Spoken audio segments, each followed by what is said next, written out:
Welcome back, everyone. For those of you who are rejoining us, this won't be new, but for everybody that's joining us for the first time, this is the USMA Class of 2006 War Studies Conference. Thank you all for joining us. Our goal here is to really have the moderators and panelists shine, so I'm going to turn it over to Mr. Wyne in a moment. But first, just a couple brief reminders. This panel is being recorded, so please be aware of that. Also, the views you're about to hear are only those of the panelists, and they do not reflect the views of DoD, the United States Military Academy, or any other U.S. agency. Otherwise, if you have any questions, please hold them to the end. You can use the raise hand feature and the moderator will call on you. And if that's not working, you can use the chat button. With that, thank you all for joining us and take it away. Max, thank you so much, and what a pleasure to be here. I wish we were doing this in person. This is a very important conference, but I guess we'll have to settle for Teams. It's second best, but it's an honor and a privilege to be moderating this panel. And we were just sort of talking beforehand. What a time to be doing this panel as we await the results of a very contested and looks to be. It's going to be a very close U.S. presidential election, to be having this discussion the day after, and to be talking about U.S. policy towards China, given how prominently U.S. policy towards China figured during the campaigns, during the primaries, during the debates. I really can't think of a timelier subject to be discussing it. And we have four extraordinary panelists joining to discuss this topic. So just by way of a brief introduction, my name, as Max said, my name is Ali Wyne. I'm a senior analyst at Eurasia Group. I work on the global macro team. And what I'm going to do before we turn to our panelists and hear their opening remarks, I'm going to briefly introduce each of them in the order in which they'll be speaking. I'm going to sort of commend all of you who are listening to read a recent publication of theirs so that you can read that publication and learn more about their work. We'll have opening remarks. I think the instructions were that each of our panelists will speak for no more than 10 minutes. So we'll hear opening remarks, then the five of us will have a conversation, and then hopefully for about the last 15 minutes or so of our panel, we'll open up to questions from the audience. So without further ado, let me introduce our four esteemed panelists. So speaking first will be Elaine Bezinsky. Elaine is the founder and managing partner of LumaRisk, which is an international risk advisory practice. She also serves on the board of advisors of the Center on Economic and Financial Power at the Foundation for Defense of Democracies. And the publication of hers, one of her numerous publications that I would commend to you, it is a May 6th, 2020 monograph for FDD entitled Below the Belton Road. I like that pun. Below the Belton Road, Corruption and Illicit Dealings in China's Global Infrastructure. Then we will hear from Dave Finkelstein. Dave is the Vice President and Director of the China and Indo-Pacific Security Affairs Division at CNA, and the publication of his I would refer you to. It appears in the August 2020 issue of Parameters magazine. It's entitled The U.S. Army and the Pacific, Legacies and Challenges. Next, we will hear from Sheena Chestnut Greitens, who is an associate professor at the LBJ School of Public Affairs at the University of Texas at Austin, as well as a faculty fellow with the Clement Center for National Security, and a distinguished scholar with the Strauss Center for International Security and Law. And Sheena published just last month a paper project on the future of U.S.-China relations entitled China Surveillance State at Home and Abroad, Challenges for U.S. Policy. And last but certainly not least, we have Josh Shiffrinson, who's an assistant professor of international relations with the Pardee School of Global Studies at Boston University. And last winter 2019, he published an essay for the Washington Quarterly entitled Should the United States Fear China's Rise? So I think that with those introductions to our panelists and to some of their recent work, I think you'll agree with me that we really have a superlative lineup of panelists to help us think through U.S. policy towards China, help us grapple with some of the core questions and the core debates. And with that, let me turn it over to you, Elaine, for your opening remarks. Then we'll hear from David, then from Sheena, and then from Josh. So Elaine, the floor is yours. Great. Thanks, Ali. And hello, everyone. It's great to be here. And I'm just delighted to share the panel with some wonderful people. It's been a real pleasure getting ready for this conversation and looking at all the good work that's been done on on China from so many different vantage points. It's pretty exciting. We were talking just before the panel about how there's just a sort of a proliferation of China-related discussion topics and policy issues. It's like the gift that keeps on giving for those of us who are interested in the evolution of the U.S.-China relationship. So I thought, since I'm the first one out of the gate here, I would frame up a couple of issues for the discussion, and then I want to talk a little bit about the Belt and Road Initiative, which is where I spent a lot of last year focused in terms of my own research, and I think it provides a really interesting lens into the broader global footprint that China is pursuing.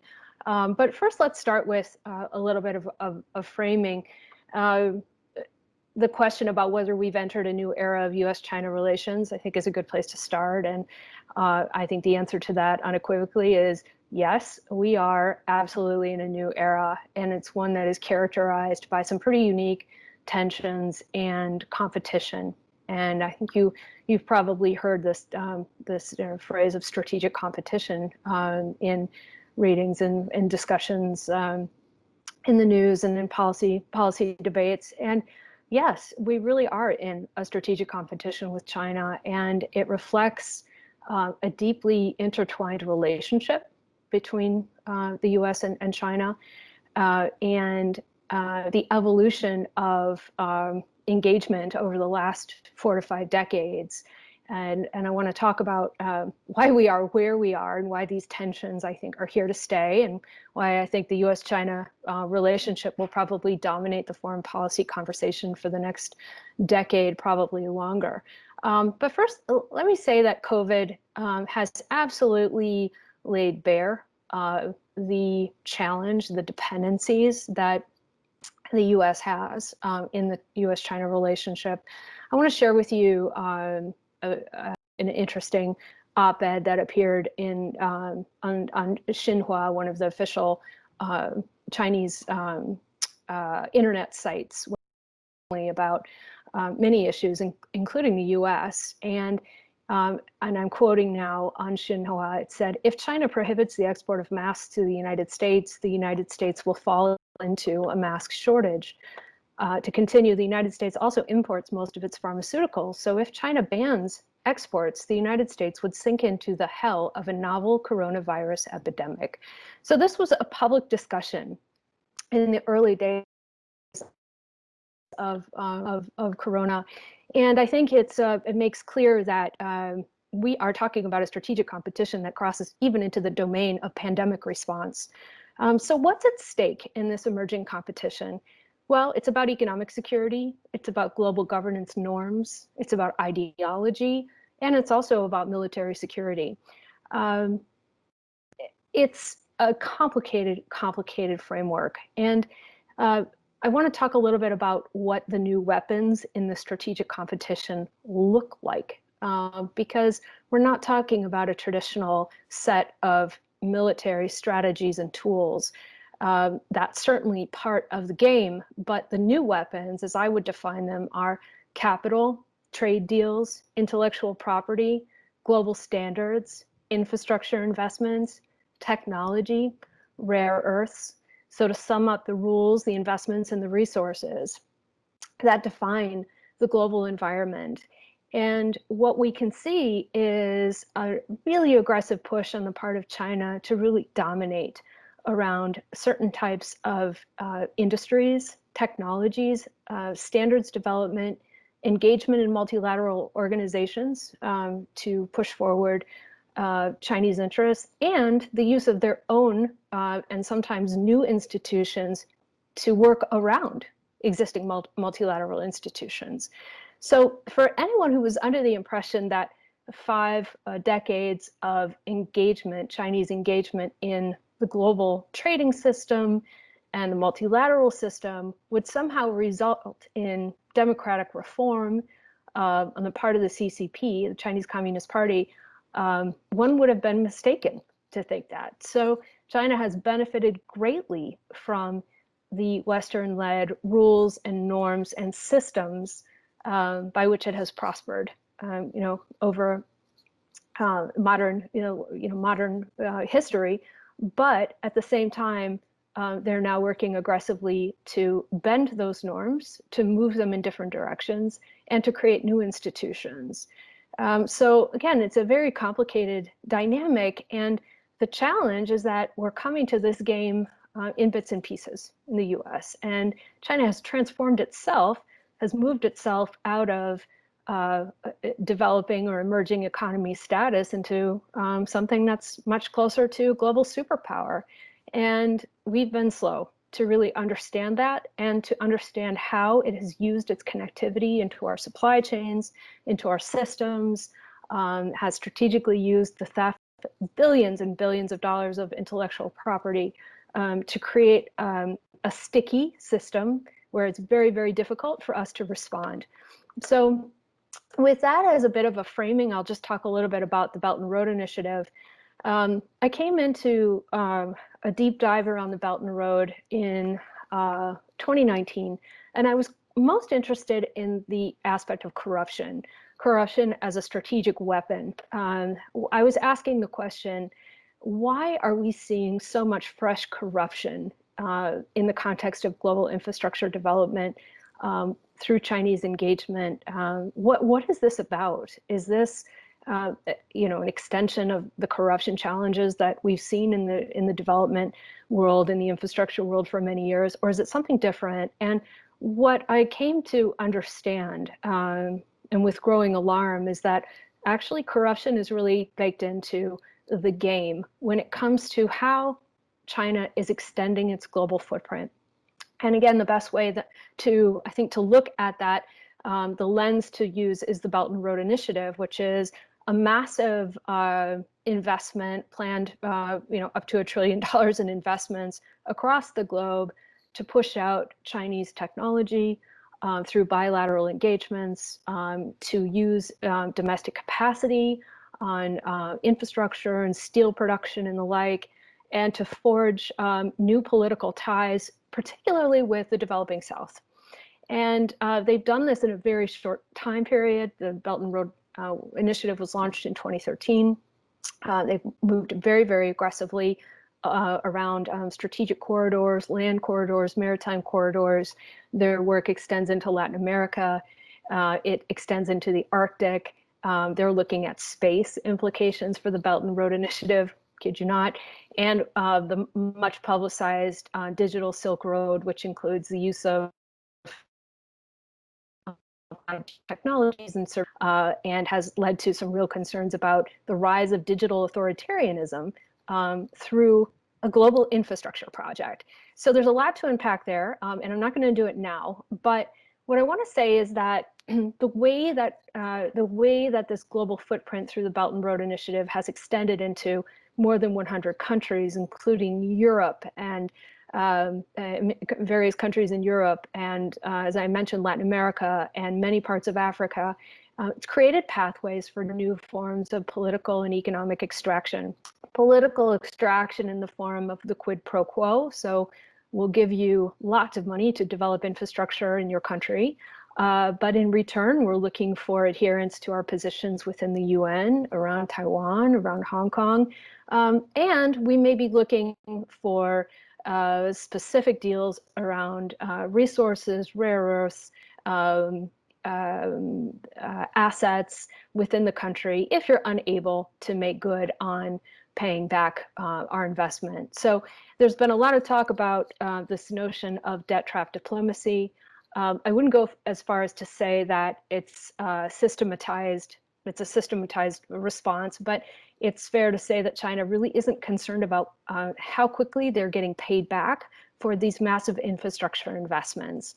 And that's difficult because that's according to a set of standards and norms that certainly don't apply to the US and most US companies as they think about infrastructure investments abroad. So we see the erosion of the rules of the game around not only infrastructure investment, but a lot of the very difficult work that's been done in multilateral institutions to curb corruption, to promote human rights, a lot of that conditionality that comes with investment abroad. and through multilateral engagement has been sidelined by Chinese bilateral deals. It's a very, very concerning, and in 5 short years, we've seen the erosion at a pace that is going to be very difficult to stop, although there may be ways of doing that. So I want to get into some of those issues around remedies. What can we do to address this emerging strategic competition? What weapons do we have? But maybe we can leave that for the broader conversation, and I'll stop my remarks here. Thank you. Elaine, thank you so much for kicking us off. Really, really rich, wide-ranging set of comments to kick us off and get the creative juices flowing. Dave, over to you.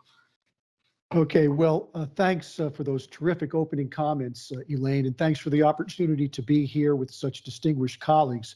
Needless to say, this panel takes place at a critical moment.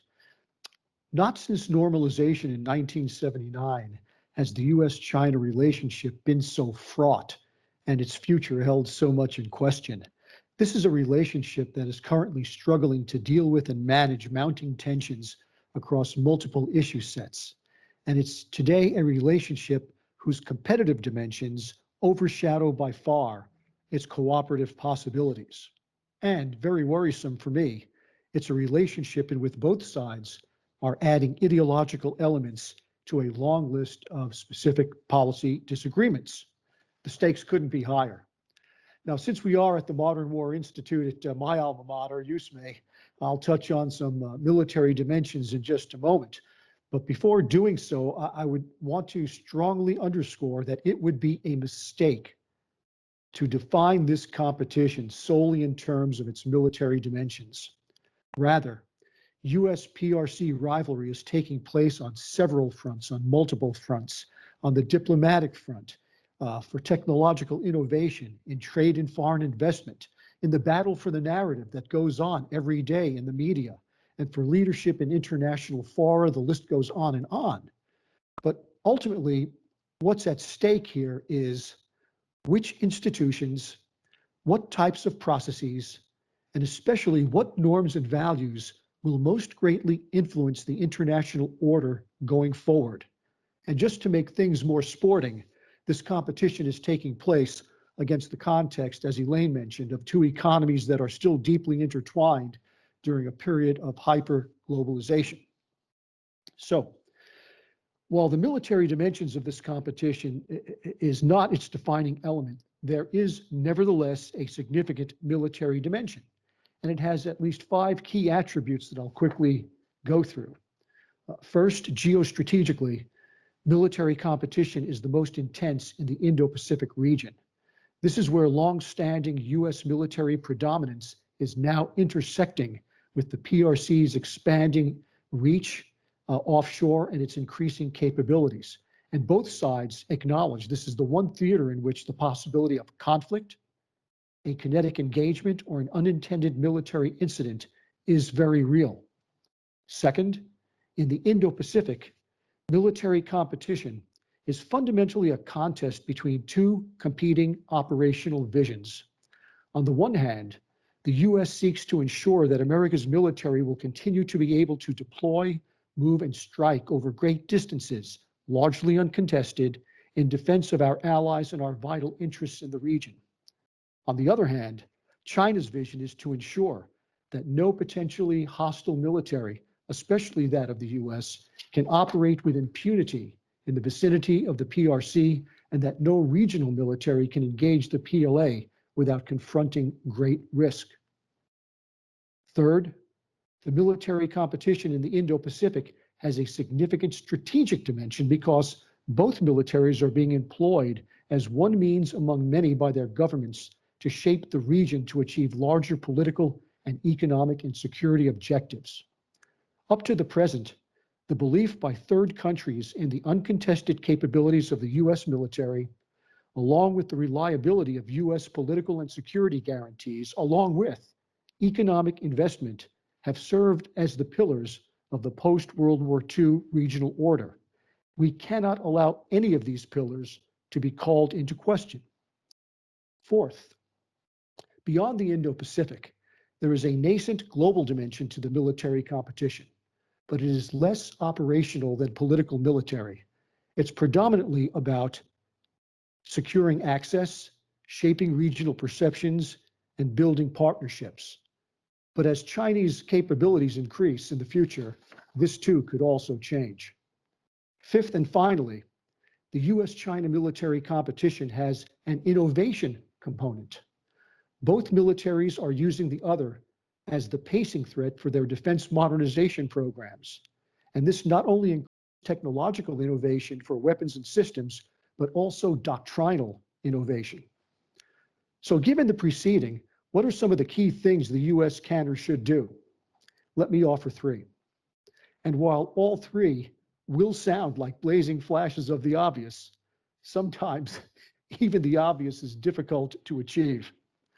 First, of course, the US defense enterprise must continue making investments, pursuing technological innovation, and developing equally innovative operational concepts, as you were, to maintain its warfighting advantages. Now, this is crucial from the perspective of deterrence. As the Chinese military continues to modernize, we have no choice but to ensure that the capabilities gap does not close in ways that will lower Beijing's risk threshold. This is easier said than done. Although this imperative is captured in the current national defense strategy, the question is whether a focus on this issue can be sustained given competing regional demands, constrained resources, and perpetual continuing resolutions. And beyond deterring China itself, third country assessments of US armed forces will be critical to reassurance. A perception among third countries that the capabilities of the US military vis-a-vis the PLA is in question could have larger order political and economic implications detrimental to our interests.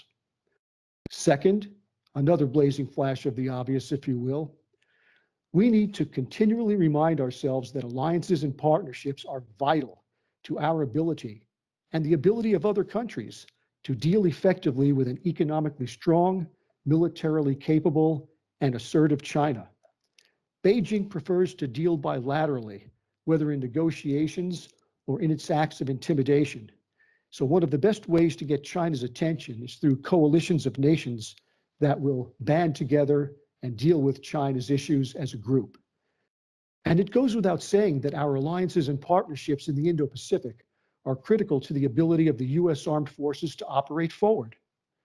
Allies and partners remain the critical enablers of the access and sustainment US forces must have to overcome what Pacific planners refer to as the tyranny of distance. Moreover, enhanced interoperability carries a message of its own. Strategically, defense partners and allies represent a network of like-minded nations that can undergird the regional order, that can set norms and rules and provide a bulwark against challenges to that order.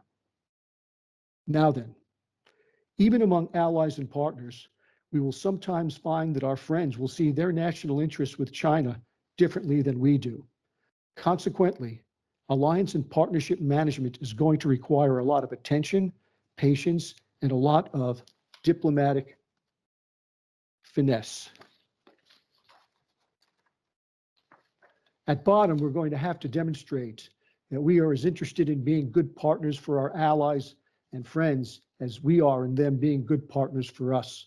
So we take our allies and partners for granted at great risk in dealing with China in the Indo-Pacific.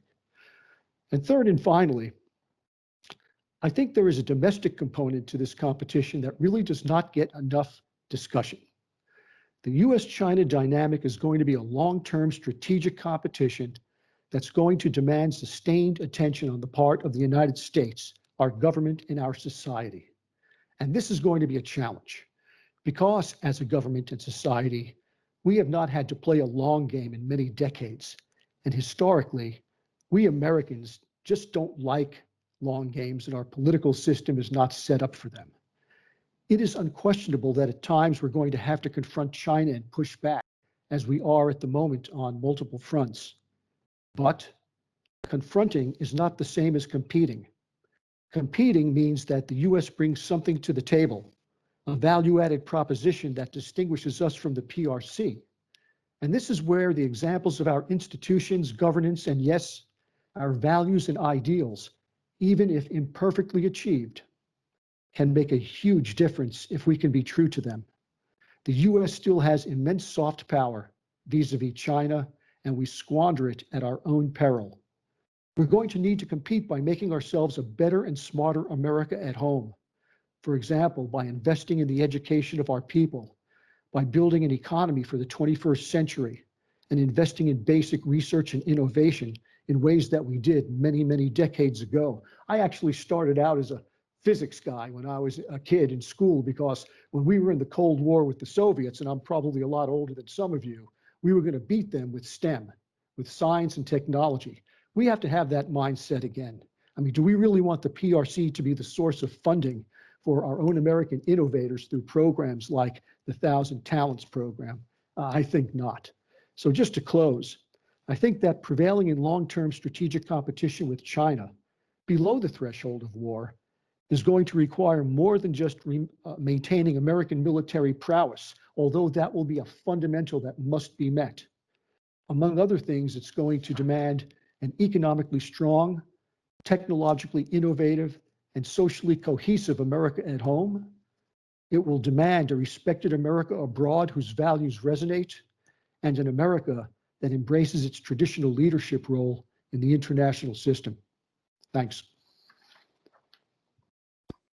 Dave, thank you so much for helping us sort of drill down on those 5 dimensions, helping us drill down on the nature of military competition between Washington and Beijing in the Indo-Pacific. And I was taking a lot of notes, and I flagged your distinction, which I think is really helpful, and I think hopefully will anchor us during the conversation, distinguishing between confrontation and competition. I really like that distinction. So thank you very much. Sheena, floor is yours. Great, thanks so much. And thank you to everybody who's involved in putting the conference together. It's really a pleasure to be here with all of you today and to join a really distinguished group of panelists. I'm looking forward to a lively discussion. So I want to make a sort of a broader framing comment, and then to drill down a little bit on what I think the challenges are that are posed by China's export and spread of surveillance technology. And what I want to do is start by talking about the links between what China is doing at home and what China is doing in the world today. Since 2013, Xi Jinping has fairly fundamentally redesigned China's approach to national security. In 2013 and 2014, he issued sort of premiered a concept called the Comprehensive National Security Concept, and then followed that up with the first ever national security strategy that was formally issued by the PRC in 2015. And in the course of these remarks and this strategy formulation, what Xi Jinping and the Chinese leadership did was to essentially lay out a new and distinctive, I would argue, equivalent of American grand strategy, although we don't call it by that name. So Xi Jinping and the Chinese leadership described a distinctive, different threat environment for China than the one that had been discussed by Xi Jinping's predecessors. In particular, talked about the complicated nature of the internal and external security environment, that it was more complicated than at any time in China's history. I think the use of the word complicated was probably quite deliberate. Articulated a new theory about how to make China secure in the face of those threats, which even viewed things like the stability maintenance regime of the Hu-Wen era as too reactive and treating symptoms rather than causes in some of the phraseology that was used. And then we saw after 2015 that strategy that was laid out really got operationalized in major changes to the organization of China's coercive architecture, whether that was changes to the way the PLA is organized, but also significant changes to the political legal apparatus, the domestic security architecture, changes to the laws that govern China's national security, whether that's at home or, as we've seen more recently, with things like the Hong Kong national security law abroad. As well as procurement. And in particular here, part of the reason I'm going to return to this issue of domestic surveillance technology is that that's been a massive focus of China's internal national security procurement programs. And so I think, the sort of framing point that I'd like to make is that we tend to think of grand strategy, right? To take one classic definition, that's a theory about how a state makes itself more secure. And in this case, we're talking about a regime, right? So there's a bit of a shift in the key actor. But essentially what Xi Jinping has laid out is a different theory, yes, with some historical continuity, but at least some difference in a theory about how it is that China makes itself more secure at home and abroad in the environment that the CCP now faces. And so the framing point is just that our grand strategy training, at least the training that I've received and that I know many of my colleagues has received, tends to view grand strategy as a predominantly external and largely military matter.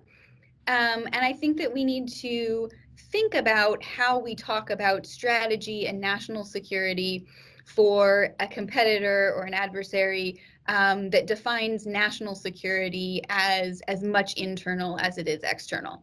And so I hope that's a point we can pick back up on. I know Dave has written a lot about China's military strategies and how we interpret and understand them. And so I'd be really interested in talking about that sort of framing point. But second, I do want to turn to this more specific phenomenon that we've seen in the last decade or so in China, which is the rise of a surveillance state within China itself of really pretty unparalleled scale and ambition.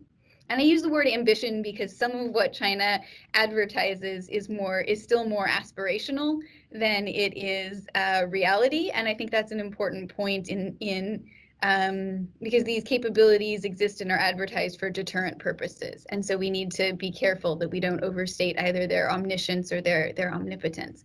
But there is no question, despite that cautionary note, that China has invested a massive amount in both the organizational and the technological infrastructure to really recraft the political legal apparatus and the domestic security architecture. And I've written a little bit before about one of the key aims that I think is encapsulated in the term prevention and control, which is a term that's been used for pandemic response, but has much earlier roots in China's domestic security discourse. And I think that encapsulates the idea that the goal really is to move the CCP even further in terms of preventing risks before they can materialize, that helps us understand some of China's foreign policy behavior, what China is doing, what the CCP has chosen to do in Xinjiang, and other aspects of its domestic security policies. But the rise of this sort of internal development, this internal surveillance state, has had significant global consequences. And over the course of the past decade, Chinese surveillance and policing technologies have been adopted in more than 80 countries worldwide, both democratic and autocratic, by my count on every continent except Australia and Antarctica. So we're really talking about a very global feature or facet of Chinese presence. Now, it might sound like because I'm talking about the deep interconnection between internal and external security that I think that China is simply projecting what's going on at home abroad. I actually don't think that that's the right way to think about it. In fact, I think that would be a mistake for American strategy and American foreign policy. Because the issue is that it's not simply that there's a supply of these technologies being actively sort of pushed outward by Beijing or by Chinese tech companies. It's also that in some cases there is real global demand. And there are problems that these technologies are being applied to solve because there is no obvious alternative, or at least not an obvious cost competitive alternative. And I think we need to be realistic about that because it makes it a much harder challenge and a more important challenge, in my view, for American foreign policy to confront. And in order to have policies that are effective, we need to think about both the supply and the demand side of this equation. So in the paper that Ali mentioned, which just came out about a week and a half ago, I actually talk about 8 different recommendations. And what I'd like to do is maybe quickly, since I've got a few minutes, is run through the highlights of those, and then we can return to the underpinnings and some follow-up questions or discussion if you'd like afterwards. I think there are, broadly speaking, 3 issues that the export of this technology poses. One is data security and data privacy. One is the role that technology plays in strategic competition, which Dave's comments just a moment ago really spoke. And then the third issue is the potential for these technologies to be used to corrode freedom, democracy, and human rights in different places around the world. So, the first recommendation that I put forward in the Penn paper is that the United States actually have a coordinated interagency strategy to address this problem. Because what we've seen is a lot of disaggregated policy solutions, whether it's something related to TikTok or a campaign on Huawei. They tend to be very company specific or country specific. And there's not a clear overarching strategy that provides the vision, a shared lexicon, or a reference point for assessing trade-offs, and that can bring the interagency together to sort of talk about how all the pieces fit. Nor is there, and this is the second recommendation, a process by which the United States government can have a standard way of regularly tracking and assessing the spread and the effects of Chinese surveillance technology. So right now we have claims that these technologies are effective at reducing crime and concerns that they will corrode human rights and democracy, and we don't actually have good measures of either effect. Do they improve public safety? Do they corrode democracy? We don't. The answer really systematically is we don't know. We've seen anecdotal evidence that both effects can be true, right? You can be effective at general public safety while also being used to target political opponents. And so the system could actually be having both effects at once. We simply don't know on a systematic basis what the effects are. And that makes it, I think, much harder for the United States to make the kind of compelling diplomatic and policy arguments that we should be able to make. A couple of other things that strategy needs to do. We need to have an explicit plan for standard setting in multilateral settings. The United States, I think, has been far too reactive compared to a much more strategic and proactive Chinese approach. We need to understand our audience and be able to, and this again follows up a bit, I think, on what Dave was saying, that we need to understand our audience and understand that different countries are going to have different views of the efficacy of Chinese technology, even, yes, surveillance and policing technology, especially maybe right now, say, health surveillance.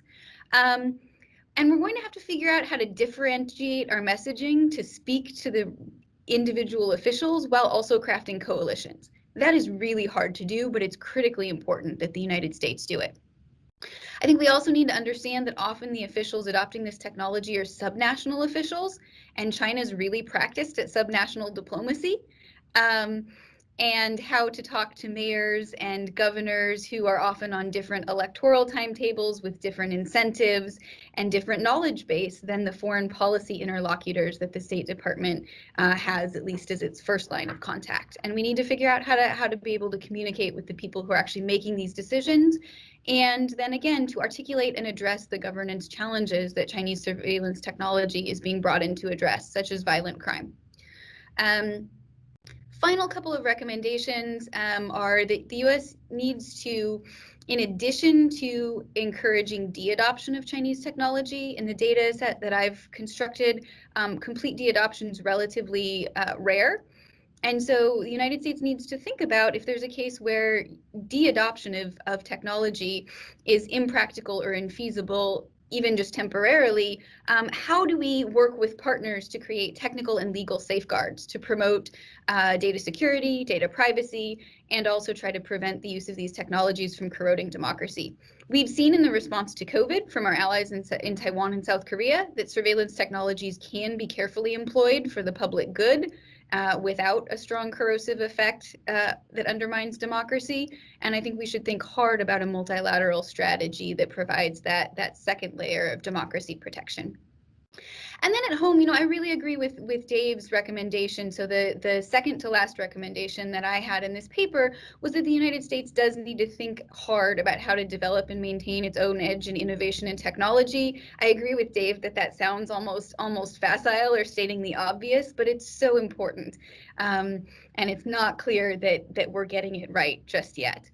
And as a related piece of that, my final comment would be that the United States has to think really carefully, I believe, about the role of the Chinese diaspora, because it is fair. CCP likes to make unitary claims to its diaspora as national assets, and that in some cases, members of the Chinese diaspora are placed under especially tough pressure to cooperate or contribute to a CCP-led national project at home. And so the United States has to think really carefully about the role of the Chinese diaspora, how we talk about, how we craft policies, because we need to retain and recruit global tech talent. We need to be able to pursue effective counterintelligence. And in my view, neither of those goals are going to be well served by alienating an important and valuable community through unfair targeting. So we've got to solve some of the economic espionage issues that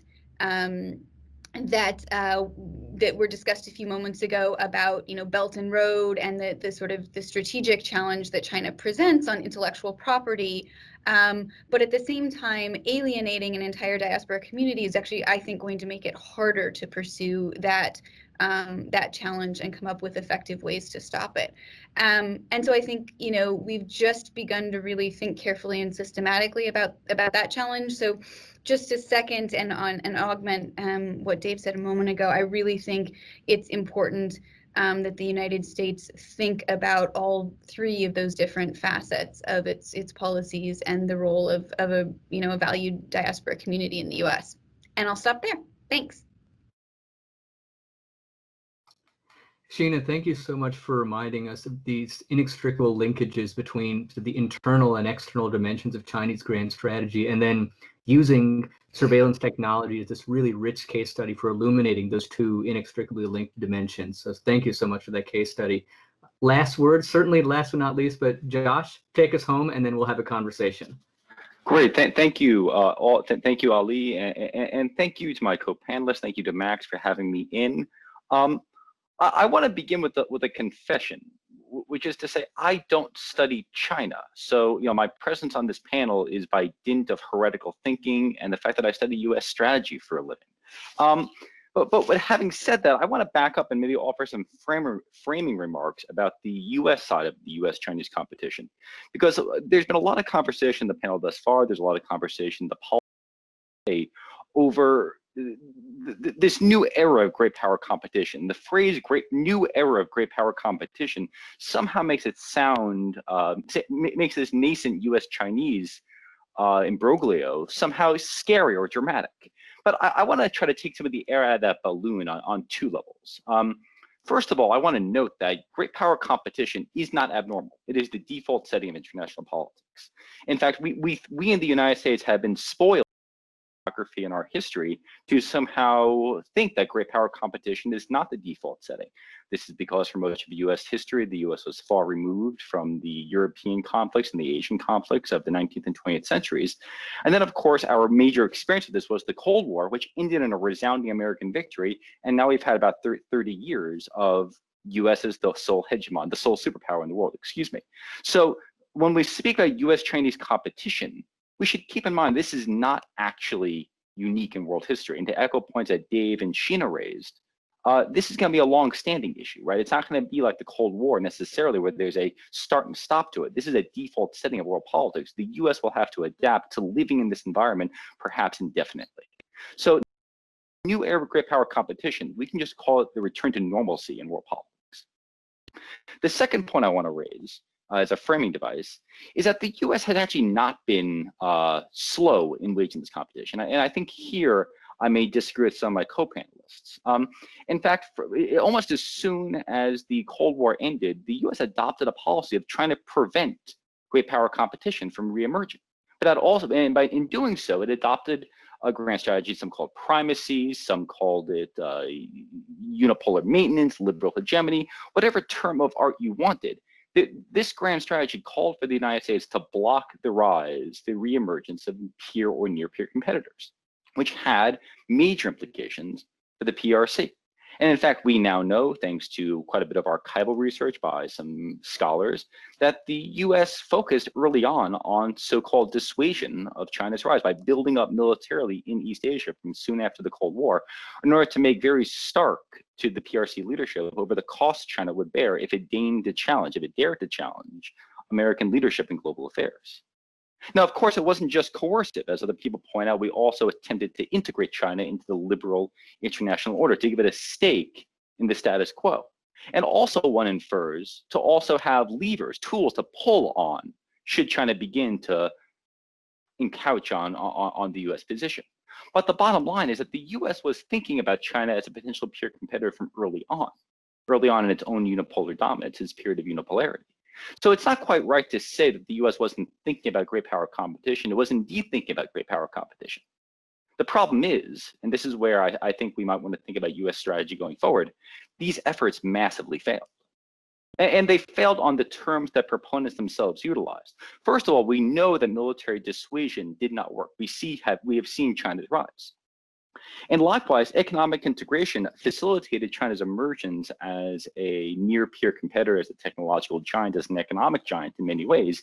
And it has not obviously, although we don't know the counterfactual, given China a stake in the status quo, leading to a situation where China is slowly but surely, and I want to be clear about this, slowly but surely, it's not changing the world overnight, but slowly expanding its footprint in global affairs.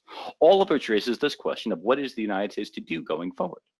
Now, weirdly enough, and I have a piece coming out that talks about this, the US foreign policy community has responded to this problem by adopting a version of primacy again. It somehow seeks to militarily overmatch China. Dave spoke to this a little bit, talking about technological innovation as a way of maintaining the balance of power in East Asia in the United States' favor, such that China will be deterred from challenging an American defensive perimeter, seeking to bolster American alliances, indeed build new alliances to somehow hem in China, and to work with partners, as the phrase goes, to improve economic competitiveness.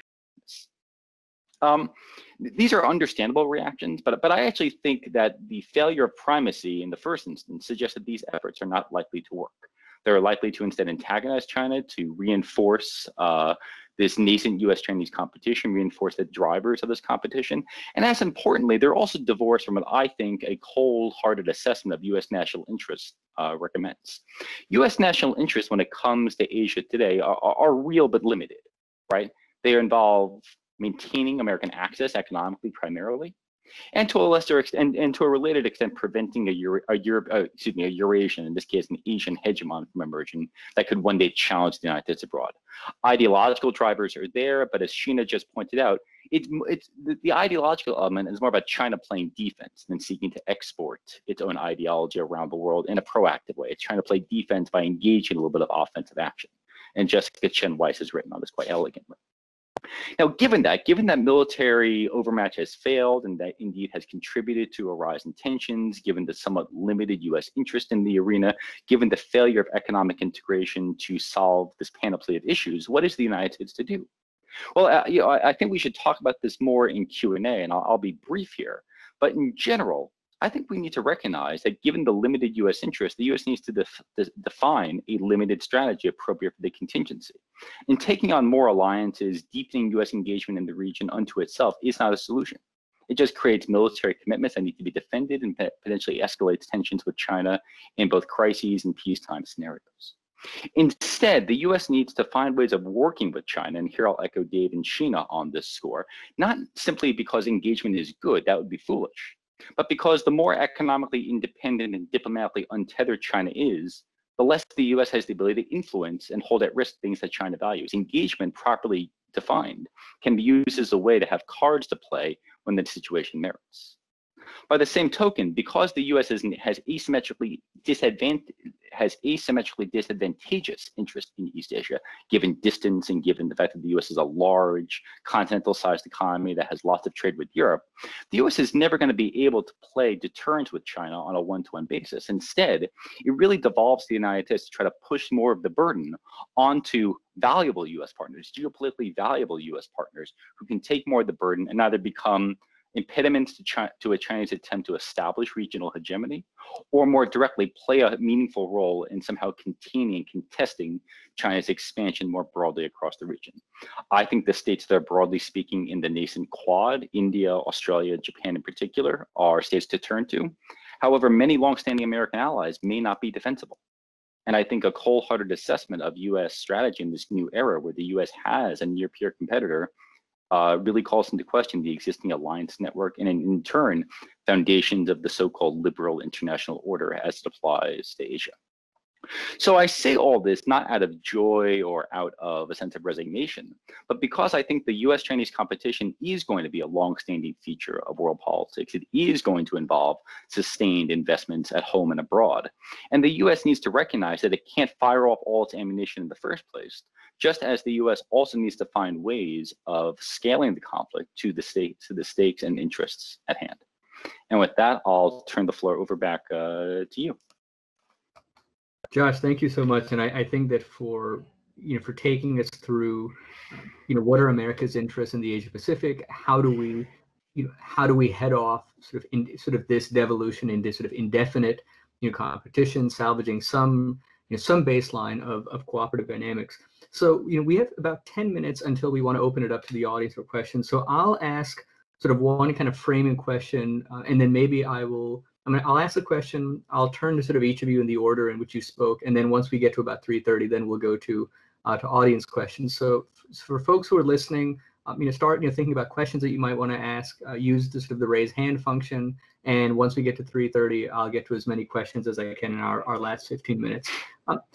So something that I take away, I was looking at the notes that I took during all of the presentations. All of you emphasized that this competition with China, it's long-term, it's systemic, it's multidimensional. So Elaine, you talked about what you refer to as new weapons in sort of new weapons of influence in China's arsenal. So capital, intellectual property theft, standard setting. Dave, you talked about an intensifying military competition, and you say that it's principally concentrated in the Indo-Pacific, but there's a nascent, what you call a nascent global dimension. Sheena, you talked about how, and giving us a case study of surveillance technology and how, although it has internal applications, those internal applications have external ramifications. And you mentioned that there are, if I'm quoting you correctly, that there are 80 countries in which China has deployed or partnered to establish or sort of partnered to export surveillance technology. And then, Josh, you talk about how, in dealing with this formidable competitor, again, this long-term systemic competition. And the question that I want to ask to each of you, so in thinking about this, if we are indeed in this long-term systemic multidimensional competition with a resurgent, formidable competitor, but a competitor with which we nonetheless have, for all the talk about decoupling, we have a strong residual degree of trade and technological interdependence, a competitor with which we do need to maintain some baseline of cooperation to assure our own vital national interests in dealing with transnational challenges, whether it's mitigating pandemics, whether it's mitigating climate change, whether it's preserving an open economic order. So what should we be trying to do? In other words, what should our long-term objective vis-a-vis China be? It doesn't seem that China is headed for sort of a Soviet-style collapse, or it doesn't seem that China is going to be defeated in the way that Japan was or Germany was. So when you're dealing with a multidimensional competitor, it's deeply integrated into the global economy. The United States has a range of interdependencies with it. What long-term, durable kind of modus vivendi should the United States be pursuing vis-a-vis China, and what are some of the strategies that we ought to pursue to make that modus vivendi more likely to come about? So why don't we just go in the order in which the four of you presented. So Elaine, let's go to you, then Dave, then Sheena, and then Josh, and then around the 3:30 mark, I'll turn to the audience for questions. But Elaine, over to you. Sure. Great question. Well, I think we could start by kind of rethinking what industrial policy looks like for the United States.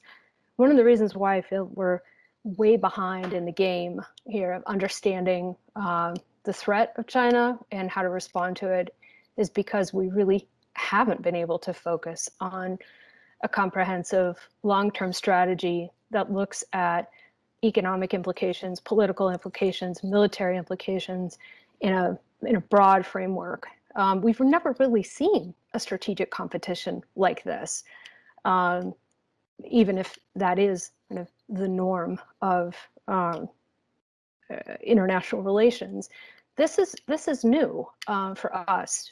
We've never had a competitor going at us from these different vantage points. And it's really exploiting our weaknesses. And vis-a-vis China, one of our weaknesses is the inability to focus on longer range plans, primarily in the sort of economic space, maybe not so much in the military space, but because a lot of the competition is really about standard setting and the ability to take intellectual property and turn that into a viable advanced manufacturing base, securing supply chains and the like. I mean, this is a different set of issues, and I think it's taxing our bureaucracy to figure out quickly how to respond to this. But the game is moving quickly, so we really don't have any time to waste to figure this out. I'm not suggesting the US needs a full-scale industrial policy like China has, but I think we will need a lot more cooperation between public sector and private sector to really be able to harness the strategic advantage or advantages that we have in the US, and certainly that includes our massive space for innovation and technology development, which has to be protected and needs to be handled differently. We just can't afford to lose the amount of IP that's gone out the door over the last 30 or 40 years. We just can't afford to do that. And the price that we pay is just, it's extreme. So those would be my my thoughts on that. Thanks. Great, thank you, Elaine. Dave, please, your thoughts on how we navigate this long-term systemic competition. Yeah. Well, first, I'd like to really thank Josh for some really great thought-provoking comments, and maybe highlight something he said. You know, this idea that China is a competitor, this is not new. Okay, I mean, you can go back to the Bush administration, George W. Bush administration, around 2000, 2001. People were already talking about China as a strategic competitor, and unfortunately, or by design, we sort of got distracted in another part of the world for 2 decades. So shame on us for dropping the ball on what we saw was coming over 2 decades ago. But to get more to the point, you know, the relationship has gone through a chaotic and dislocating interregnum over the last 5-6 years. I mean, it's really, the downturn and spiral really started in the second Obama administration, a function of China acting in new ways as an international actor, and the US in this current administration acting as a new actor in dealing with China. So we're in this really chaotic moment where both sides, I mean, it's not just that the US has a China problem. China actually has a US problem. And as my good friend John Pomfret wrote a while ago, the Chinese ought to be having a debate called Who Lost America, just like we had the Who Lost China debate in 1950. But to get to the quick, I'm starting to see over the last 3-4 years a consensus building. I think there is now a consensus in the US that has been built that China is a problem, okay? And, you know, when you have somebody like Chuck Schumer, you know, being quoted at a media conference a couple of years ago, he says something literally to the effect that, well, you know, everybody knows I don't agree with President Trump about anything except China. So there's a bipartisan consensus in Congress that China's a problem. There's an administration that understands China's a problem. In fact, the previous administration understood China's a problem. Okay, everybody has now come to agree that China's a problem. Where nobody seems to have reached agreement is, what do we do about it? And so we're at this moment in time, regardless of political developments over the next week. You know, this is not going to go away. So we're at a moment in time where Congress gets it, this administration, and I suspect the next administration, whatever it is going to get it. Trying to get the American people to get it and the business community to get it is important. And we almost have to come up with an NSC 68-like understanding of what it's going to take to compete long-term with China. And understanding that competition does not preordained conflict, because that would be absolutely disastrous for the international community. So we're at a historic moment. And the next couple of years, we've got some time, we've got a moment to really think about what it is we need to achieve and how we're going to do it. How we're going to bring all the elements of national power together to include social power, and on the domestic side, to deal with an issue that's not going to go away. What do we want? What's the objective? As you know, Susan Thornton said in the previous panel on Korea, we've had trouble agreeing on what the objective is. And that's a domestic political problem as much as anything. So, but I'm optimistic that we're going to come up with a plan, but it ain't there yet. Over. So Sheena, on that note, so Dave said over to you for the plan. So I know we're actually a little past 3:30, so maybe some quick comments from you, some quick comments from Josh, and then I do want to go to questions. But over to you, literally and figuratively. Yes, let me just add that I agree with Dave, right? This is now a bipartisan challenge, right? Which is a good thing in my view, that we have at least some consensus on the foundational element of this as a major national security challenge for the United States. And I will say I had to teach at 9 o'clock this morning, and it made it a lot easier because we don't know the outcome of the election. And I could say, look, actually we have to deal with this and this question of American strategy toward China, which was our topic today, no matter who's in the White House as of next week, right? So I think that's really an important point. So I think that if China policy becomes more politicized along partisan lines, that would be unfortunate for our strategy making. It's probably going to be inevitable on some specific points, but hopefully not the sort of the crux of the core issue. I would make 3 quick points. One is that the United States is in the middle of this debate about, decoupling or not decoupling. And I actually think it's really important to remember that on the tech side, on the economic side, on the, on pretty much every facet of the US-China relationship, we have always been selectively coupled with China, and I think will probably always be. And that is somewhat different than our strategy during the Cold War, which had to deal with a lower level of interdependence. But I think, the first pillar is that it's probably appropriate, given some of the challenges we've seen, to rethink exactly where we want that selective coupling to occur and where we need to pull back. I do think that's appropriate. That doesn't necessarily mean that we do a broad decoupling, but I think making sure that we're up to date on how we calibrate selective coupling or decoupling is a really important part of the bilateral relationship. So that's point 1 about the bilateral relationship. Second, globally, I actually think that our most successful way of dealing with China will to be, ironically, talk a little bit less about China. Because I think when the administration goes out, or any administration goes out and says, China, China, China, China, what we're not doing is actually meeting our allies and partners where they are and talking about them and what's important to them, and this point that Dave raised about how we can be a good partner to them, right? And so I think, ironically, our most successful China policy might actually involve talking a little bit less about China and a little bit more about our other allies and partners. And I know that, there are pieces like, some pieces of DoD's Indo-Pacific strategy. The Indo-Pacific strategy report places this big emphasis on partnerships. We need to make sure that that stays there, and that the concern about China doesn't drown out the positive elements of these partnerships, because otherwise those partnerships will get weaker, and we don't want that to happen, not just because of China, but because of what those partnerships do for the world and the global order.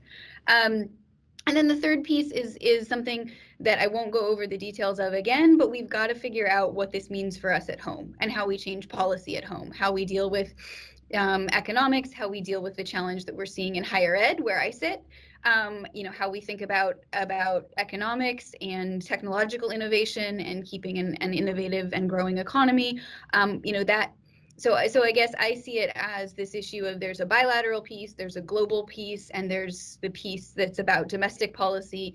And what we really need to do is come up with an approach that brings all 3 of those threads together. Fantastic. Thank you so much, Sheena. Josh, last word to you for this question, and then we have a question from the audience. So comments from you, and then I'll be very brief. To the question of what does a modus vivendi look like, I will echo what was raised a minute ago, selective coupling, and one element that has not been raised, which is avoiding nuclear war, which was an important issue during the Cold War, and somehow we managed to discuss U.S. military competition with China and not bring up the nuclear specter. I think the U.S. is a rich, secure country. I'd rather not see it glow.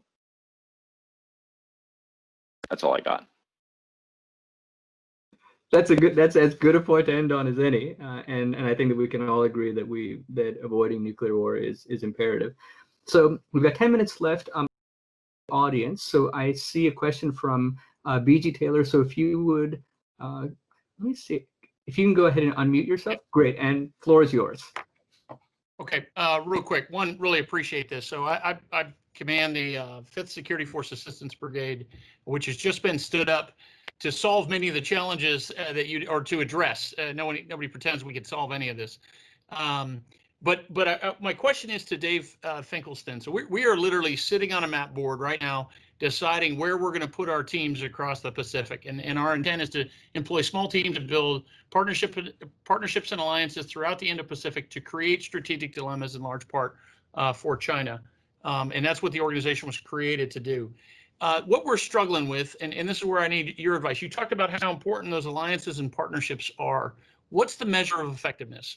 What does success look like in partnerships and alliances? So we all know that sending great young Americans out to do good and to do exercises and partner with allies and partners across the Pacific is good. But how do we measure that? And so just curious what any of the panel, but particularly Dave, since you addressed it in your opening comments, I'd be open to your interested in hearing what you had to say. Yeah, if you send me an email address later, General, I'll send you a piece of work we did for G35 a few years ago called the role of the U.S. Army in Asia. And we talked about enable, fight, and shape.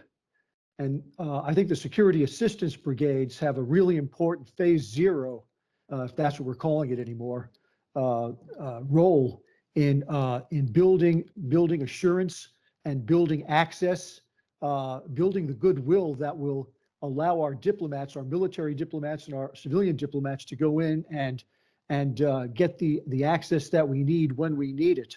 So that's a big part of it. I mean, so I'm actually very excited to hear that we have these elements that are going to be devoted to the Indo-PACOM AOR to support USARPAC, because I didn't know that was the case. So if you do send me an email, I'll be sure to send you a whole bunch of stuff for your staff to read for you.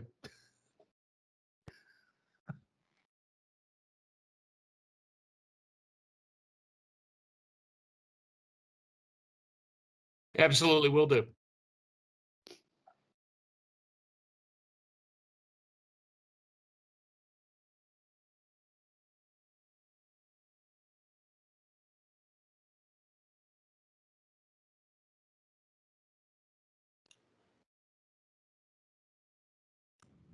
I think somebody's muted. That was me. Sorry about that. So I don't see any additional questions from the audience. So with the last few minutes that we have, I do want to ask one more question, and I think that we would be remiss not to discuss the backdrop of COVID. We are having this. Otherwise, we would be having this conversation in person, this discussion in person, and we would be having this audience interaction in person. But we're using Microsoft Teams, and so that's sort of a direct consequence of COVID. So I want to ask each of you, and maybe perhaps this time just to mix things up, maybe we'll go in reverse order. So maybe Josh, will start with you, and then we can. So Josh, Sheena, Dave, and then Elaine. I do want to ask. There's been a lot of speculation, as we're now almost a year into COVID. And there's a lot of speculation about how this pandemic is going to shape the strategic balance between Washington and Beijing. So, there are some observers who say that it's going to give Beijing a strategic boost. It's going to increase Beijing's economic centrality because Beijing, it seems that it's been able to get the pandemic under control. Its economy is the only major economy in the world that is projected to recover this year. The United States, on the other hand, it seems to be struggling with its response at home. So there's some observers who believe that COVID-19 is going to shift the strategic balance in Beijing's favor. There are others who counter, no, Washington, it's going to rebound. It has a storied track record of sort of picking itself back up, rebuilding, and that also with Beijing's so-called wolf warrior diplomacy, that it's undercut a lot of its core diplomatic or that it's undercut a lot of important relationships around the world, and so they'll have some of an offsetting impact, and will allow Washington to sort of pick up where Beijing has left off and rebuild its network of alliances and partnerships. So maybe Josh, why don't we start with you? So when you survey the commentary on COVID, vis-a-vis U.S.-China relations, how do you think? And I realize it's an inherently speculative exercise, but putting on your prognosticator's hat, how do you see right now COVID-19 affect strategic balance between Washington and Beijing? So we'll start with you, then Sheena, then Dave, and then Elaine. So Josh, over to you. Right. So how will COVID-19 affect the U.S.-Chinese balance? In the short term, a little bit. In the long term, not much at all. You hinted at some of the economic drivers here. Look, much of global economic growth over the last 20 years has come from China, rightly, wrongly, or indifferently. The fact that China is recovering faster than the United States just simply reinforces a trend that's been ongoing for a while. Eventually, the U.S. will recover, probably in 2-3 years' time. The U.S. is still the largest economy with some of the higher per capita income in the world. That will act as a giant sucking noise. China is in a bad neighborhood to exert influence. As Sheena mentioned, it overplays its hand very often with somewhat heavy-handed deals. Elaine spoke to this as well, economic deals. Its efforts at wolf warrior diplomacy coupled with COVID mask diplomacy have often backfired. This is a blip. It looks large in the short term for very understandable reasons. I don't want to understate the importance of COVID for the American people or for the global population, but in terms of the geopolitical trends, this is a speed bump. It is not a stop sign, and it is not a way station. I love those. I love this. It was a speed bump, stop sign, and way station. I like that sort of that triplet of terms. So thank you, Josh. Sheena, over to you. Yeah, sure. I mean, I think I would agree with Josh, at least in part, that there's an important exercise here to be done in separating out signal from noise, and that some of what we're seeing is a lot of noise around longer term trends. That said, in my own field about surveillance, I think there is a potential for COVID to accelerate some existing trends, right? And so I look at how it might change national power a little bit differently than I look at how China's partnerships, and particularly the tech-based export or diffusion of surveillance, may be changed by the pandemic. And what we've seen is that countries are often more willing to consider at least some surveillance mechanisms, right? Again, across the board, democracies and autocracies have adopted some health surveillance measures. So the key sort of separator there tends to be less about the use of the technology itself than sort of very specific policy firewalls that are put around it. And some of those can be done through technical means, but they usually require a legal and a political decision to limit the use of the technology, to screen who can access it, when the data will be deleted, and to make sure that it goes through a democratic process of either judicial review, legislative, policy making, not just sort of decree by executive fiat and executive aggrandizement, because that's actually, in some cases, a bigger risk. The expansion of executive power is actually more of a risk, just quantitatively, to democratic backsliding right now than surveillance alone. We've actually tended to see more cases of risk to democracy from executive aggrandizement by itself than just surveillance technology.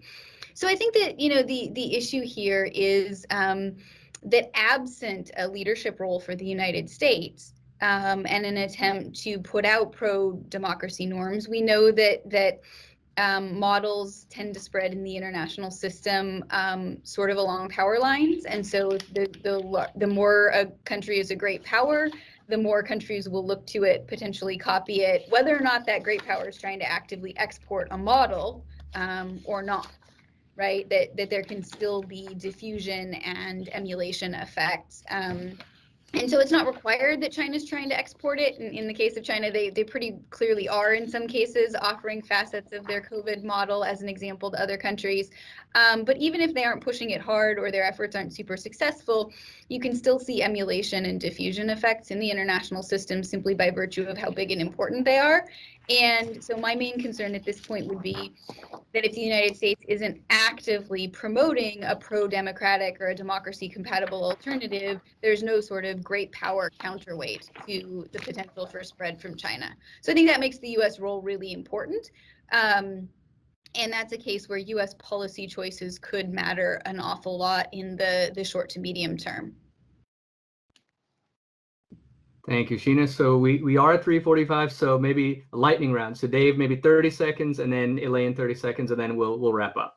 Okay, so I'll agree with Josh and say that the COVID disaster may probably not have a long-term effect on the strategic balance between the U.S. and China. But I would be remiss if I didn't point out, because we've been looking at media reporting at my institute for quite a bit on this, that in the eyes of third countries, I think that both the US and China have lost quite a bit of gravitas. China, for its ham-fisted and insultingly transparent disinformation and propaganda campaign after they got their act together at home, and the US for its poor showing domestically on COVID and pulling out of the World Health Organization in the midst of the century's most critical global health crisis. I mean, when was this? Is probably the first time since the end of World War II where the United States did not take a lead in rallying like-minded nations in dealing with a global crisis. So I think both China and the U.S. have lost a lot of face and gravitas as a result of this. Over. Thank you, Dave. Elaine, last word to you. Thank you. So a couple things. First of all, there's no doubt we're seeing some decoupling of supply chains between the US and China around things that are deemed critical by the US.